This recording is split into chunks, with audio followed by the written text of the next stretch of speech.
Hello दोस्तों, राधे राधे। कैसे हैं आप सब? आशा करती हूँ कि आप लोग स्वस्थ होंगे, मस्त होंगे। तो आप सबका हमारे यूट्यूब चैनल में स्वागत है। आज मैं आपको बहुत ही प्यारा राम जन्म का बहुत ही सुंदर भजन सुनाने जा रही हूँ।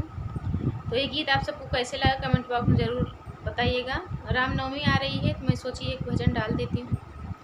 चलिए शुरू करती हूँ।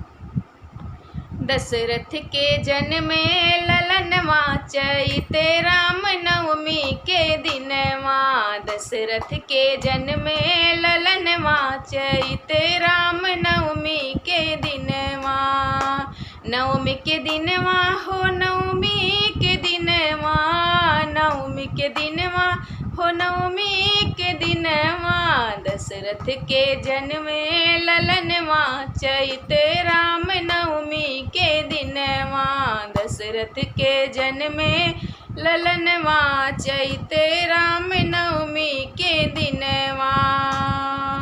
दुअरा पे बाजे बजनवा चैते राम नवमी के दिनवा। दुअरा पे बाजे बजनवा चैते राम नवमी के दिनवा। सब देवन मिली खुशियाँ मनावे।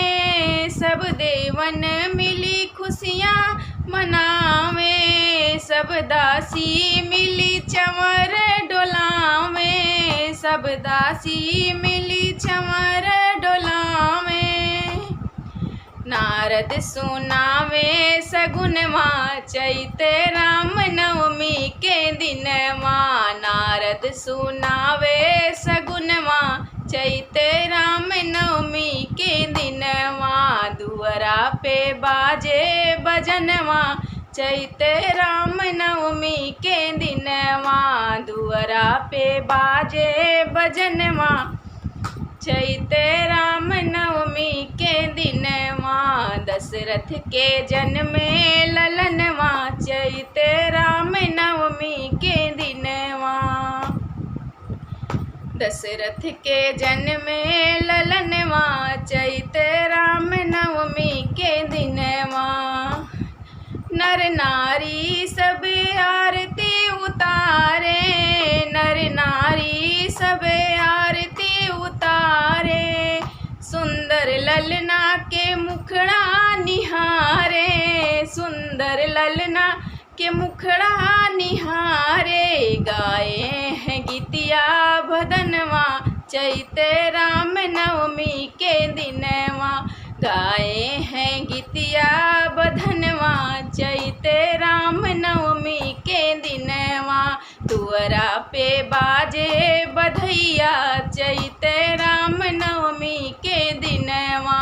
दुअरा पे बाजे बधैया चैते राम नवमी के दिनवा।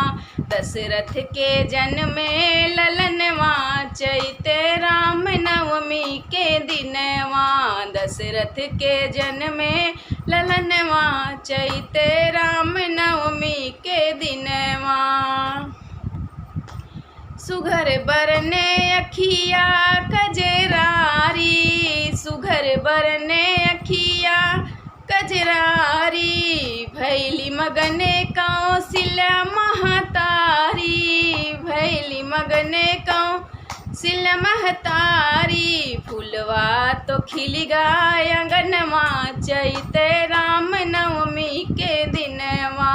फूलवा तो खिल गाय अंगनवा चैते राम नवमी के दिनवा।